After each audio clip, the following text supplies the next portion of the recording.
Hi guys, welcome to another Christian single. I am your host, Princess Williams, and today I'm gonna have a special guest. If you can guess that, that would be great, but I guess not. Welcome for the first time, Mr. Daniel Dodd. All right. It's good to be here. Thank you for inviting me.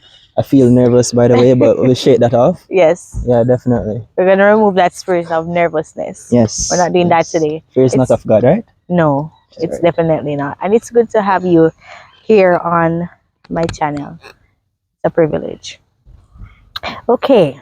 Mm-hmm. So, Mr. Daniel Dodd, you have a ministry for yourself, Kingdom Ambassador Global. Mm-hmm. Can you just share with us what your ministry is about and how was it founded?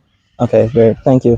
All right, so the whole idea of Kingdom Ambassadors Global, it's geared towards men. The vision of it is to help 40,000 men in recognizing their purpose and area of gifting and being leaders through that.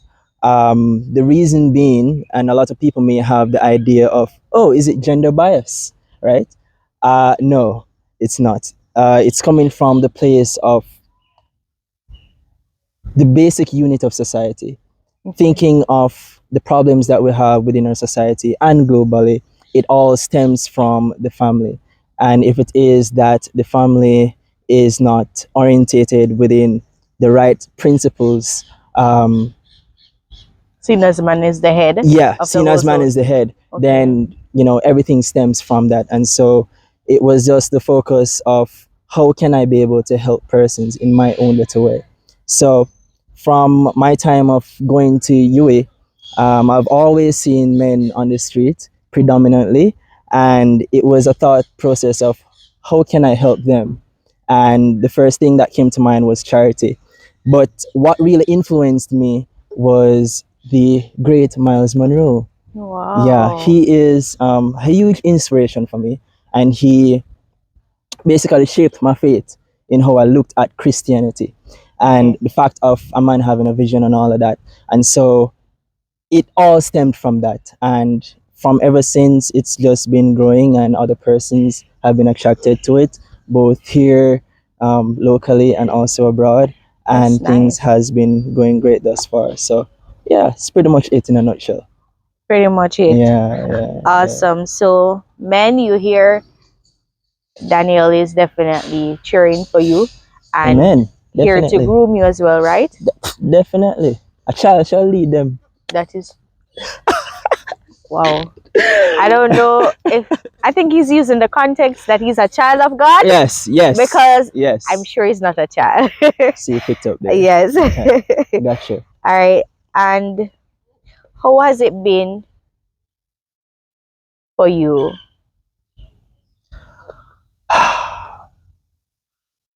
A time.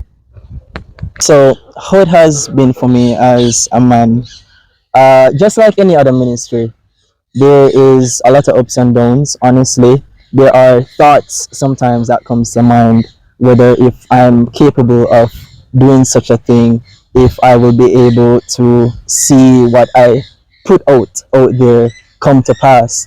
There is always this idea within my head that a vision never really stops with you, and it doesn't have to end with you also, and it doesn't have to be fulfilled through you. Just like David and Solomon. There you go. Okay. Awesome sauce. So those are the little things that goes through my mind, and wondering if I'm good enough. But yet again, accountability is good, because once you have the right people, the right friends, the persons who will encourage you to do the things that you are meant to do, or what we would call them destiny helpers, right? Amen. You see yourself propelling and going forward and coming out of the little pits of depression, or feeling not capable of doing doing it. such things. So far, not gonna lie, it's been a bit tedious, but still here, man. Still here. Still here, man. And we appreciate you for being here. Yes. And I know the men appreciate you for being here. It's not easy. I may not be a male, but I have some idea, and I've seen and I've had discussion with a lot of males, and it's not easy to be a male per se to even take up a ministry to encourage other males. Yeah, because you look at it, you when you look at it from the aspect of man being a foundation, in order to really destroy a building, you have to disrupt the The foundation, foundation, that's right? true. So unless that happens, then things will remain standing. So of course you would expect us as men, whether we recognize it or not, whether we're Christians or not, there is always this whether psychological or physical attack on us. And I think within this day and age, people are coming to the realization of that, but it's still a vacancy that is yet to be talked much about for Okay. us. Right? So probably we could talk about that later on, or so I don't know. But yeah, it's a issue, especially when it comes down to mental health.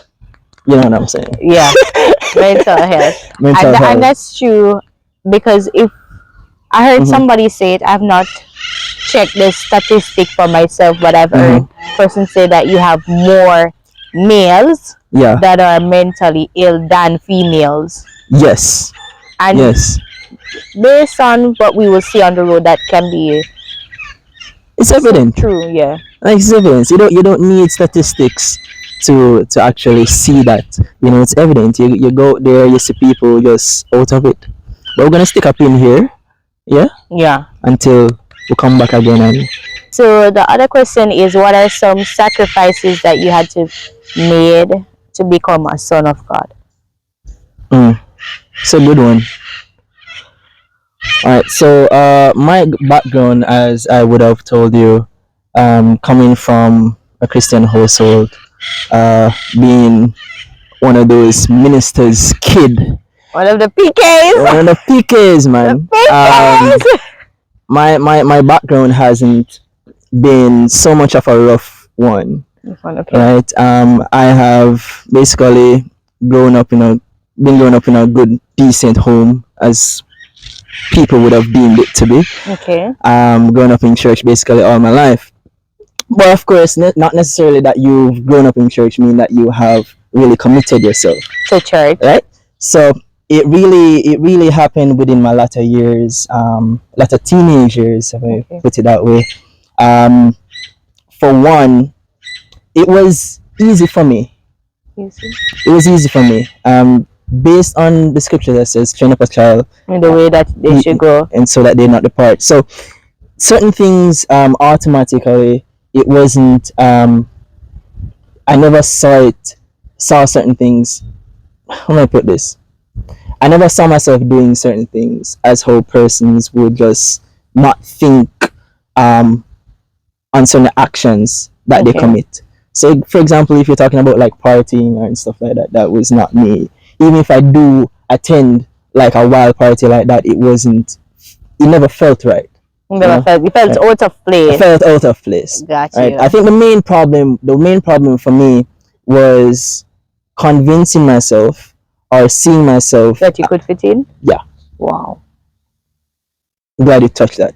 So that was the main struggle that I had, and finding myself to be a leader, because there's always expectations from you. Yeah, because you're a PK. And if you know what a PK is. Yeah, pastor's kid, man. Right. So there's always expectations from you. So okay, you're not supposed to do certain things. Yes, but at the same time, I would have to still have in my mind that I'm also not just representing myself. You're representing your family. I'm representing my family. There you go. So there are people who I would not think that they know us or know my family, but they actually do. So when I go into certain environments, and thank God I was behaving the right way, they say, "Oh, are you the son of Pastor Dodd?" A small world. Yeah, like did you pastor preach on TVC radio and stuff like that? I was like, yeah. So I was like, okay, good thing I was behaving the right way. Yeah. But it doesn't necessarily it doesn't necessarily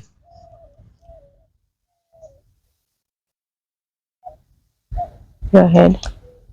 so it doesn't necessarily means that just because your parents is such and so means that okay, um I should automatically behave Or a live by their particular. principles. Exactly. You have to have a conviction by yourself for yourself.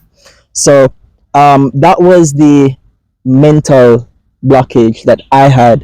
To Just overcome. yeah, and going into this whole facet of ministry and taking everything seriously. And from I overcome that, I began to start my own stuff. Otherwise, from Kingdom Ambassadors, I used to mime. I used to do Yeah, dance let's and talk stuff like about that. that. And I started to do music, taking that a little bit more seriously.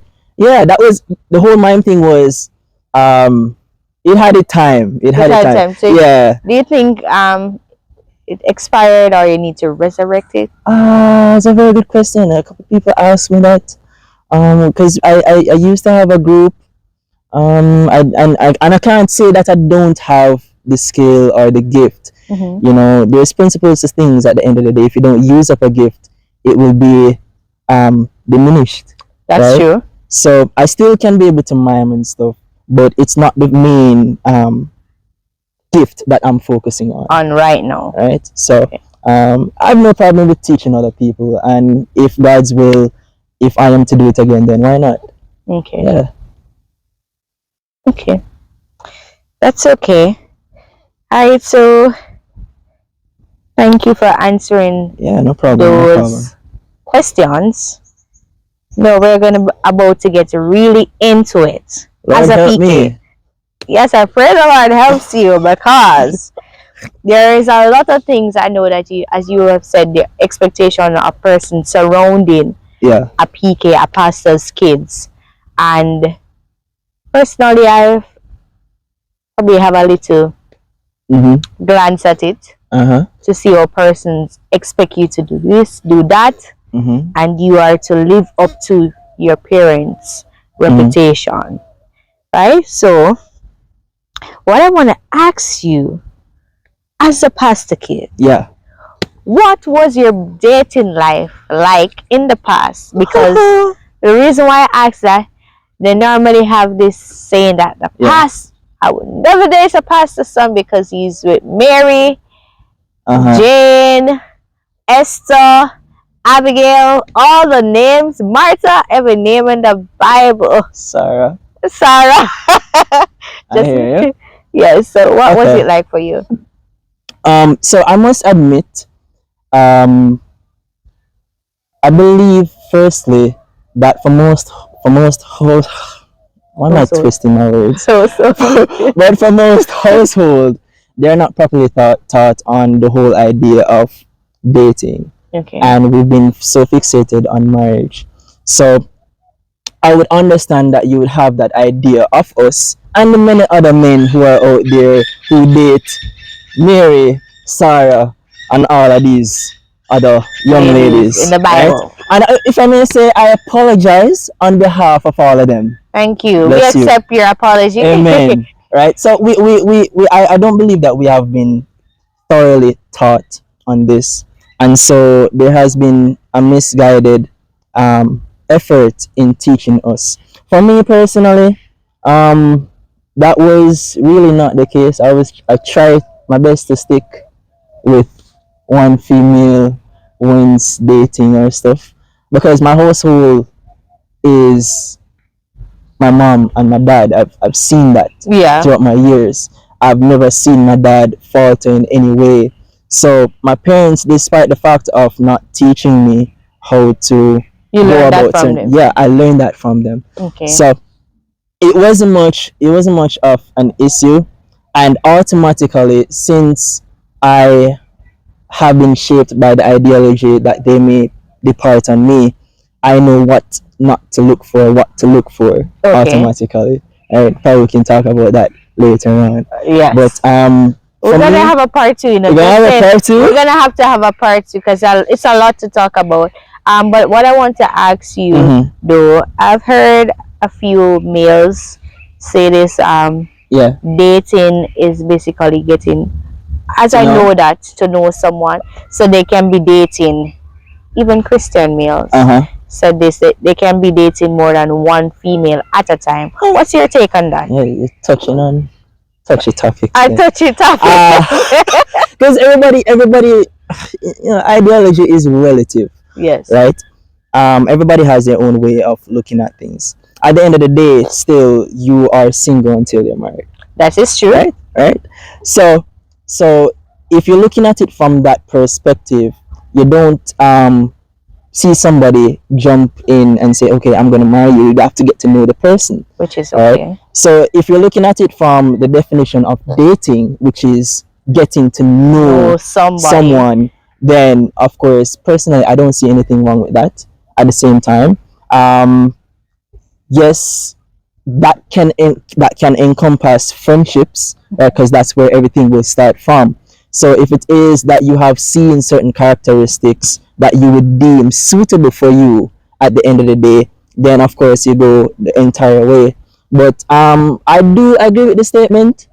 I do agree with the statement.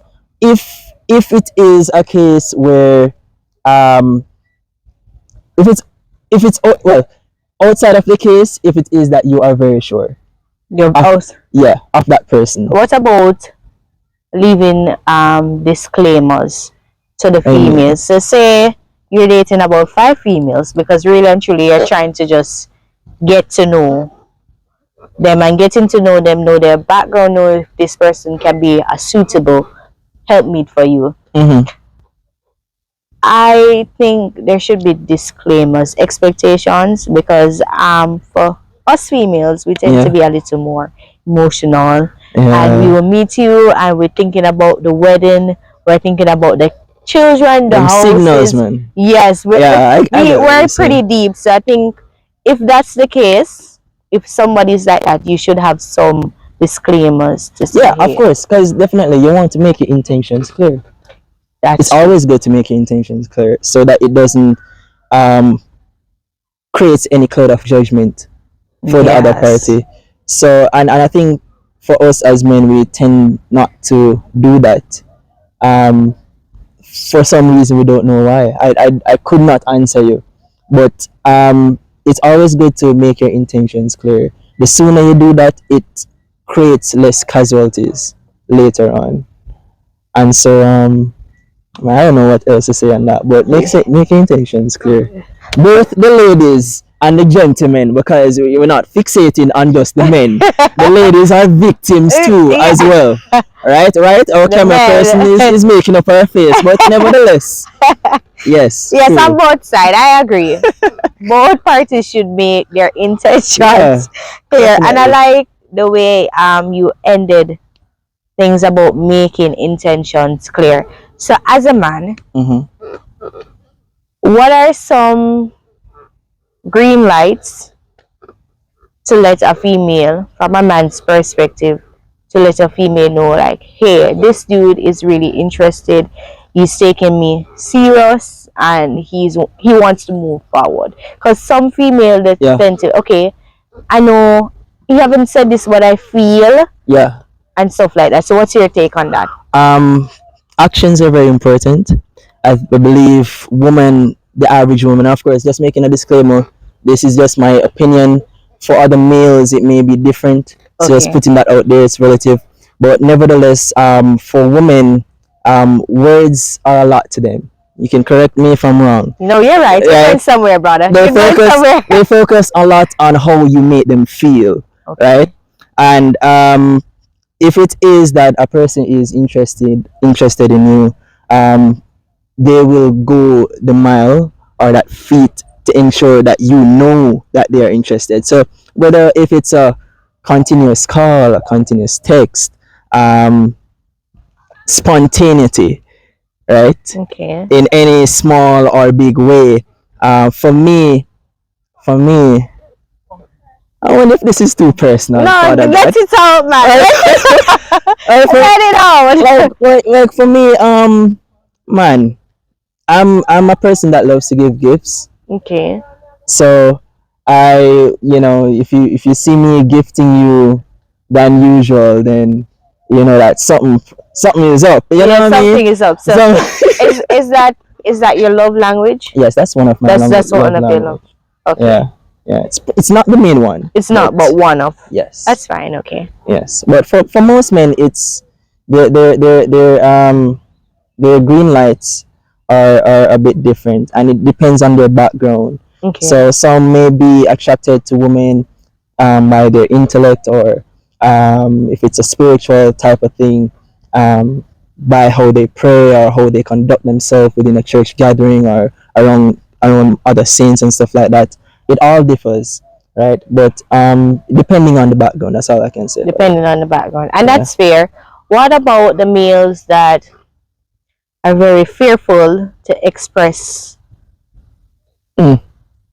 Um. Well, I Have you ever been in that? of course, every guy has been in that space, and sometimes I do feel that I am still in that space. Wow. Because it's a thought of, okay, how would this person perceive me? How they perceive me? How they look at me if I have made myself vulnerable? And I think we have, as a society, dampened how men should be vulnerable. That's the thing, and at the same time, it's the reassurance in oneself. Do you not just only have confidence, but also you know yourself well enough, the standards of which you are supposed to not only keep, but how would I put this? Um, but he has to have in his mind that it is a privilege for him or for that woman to be speaking to him. And the reason let me just clarify that, because if it is that you know who you are, especially in Christ, right? You don't cut yourself short. True. You don't see yourself short of anything. So if I am to talk to you now, princess, right? I know who I am, and I said, okay, Yeah. right? It's Say my name again. Say my name again. Yes, princess, we hear you. Princess. So if I come to you, I have the idea and the thought that, okay, I am a full package. Yeah. I know what I carry, and that's where the confidence should come from. Okay. So if it is that a person is not confident of who they are, or a matter of fact, whose they are, if I put it that way, then that idea of shyness or fear of what other persons may think will be in your head. Because if you recognize how Jesus operated when the Sadducees or the Pharisees were around, despite their ignorance, despite of what they were chastising him, his ground, he stood his ground. and he knew who he was. There you go. Who he is. And matter of fact, if you recognize that he always used these two words that are like, I am. Yes. Right? So it shows the reassurance of himself, of who he is and what he come here to do. Yeah. Great one.